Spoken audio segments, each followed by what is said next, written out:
pale nje kumejaa.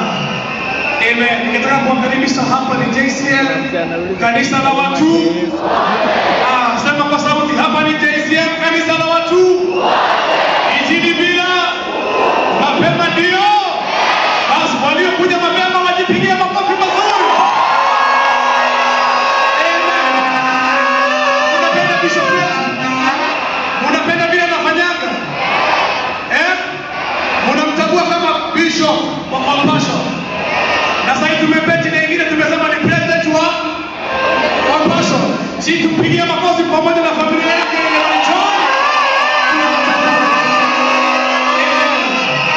Thank you so much. Amen. Na sababu najua tuko wengi na mama tuko na mengi sitaki kuongea sana. Nafasi hii ningetaka kuitoa kwa kwaya ya JCM kwa haraka sana. Watuletee wimbo moja haraka watuletee wimbo moja ili tuweze kukimbia na najua tutabarikiwa. Amen. Amen. Ndio mambo wanasema hii neema ituongeze kama JCM. Sababu mmekuja kwa mkiwa wengi. Mmekuja mkiwa wengi. Na mnajua hii kitu mlisema na wiki moja, si kweli?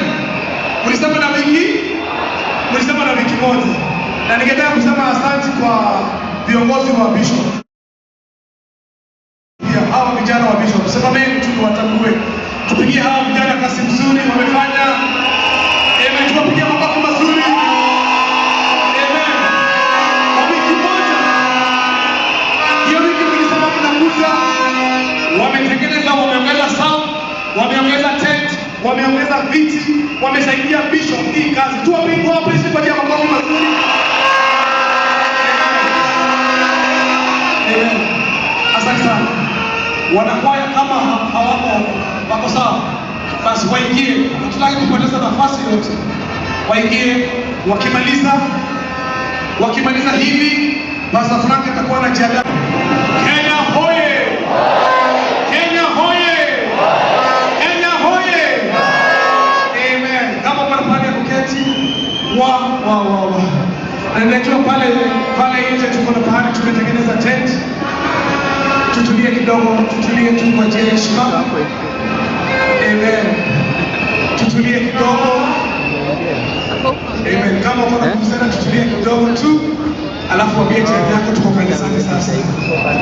Amen. Ikifika ni wakati wa kushangilia tunafanya nini? Tunashangilia vizuri.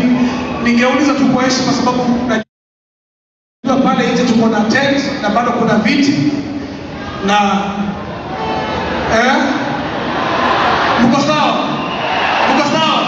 Basi wale wamesimama tu wapigie makofi mazuri.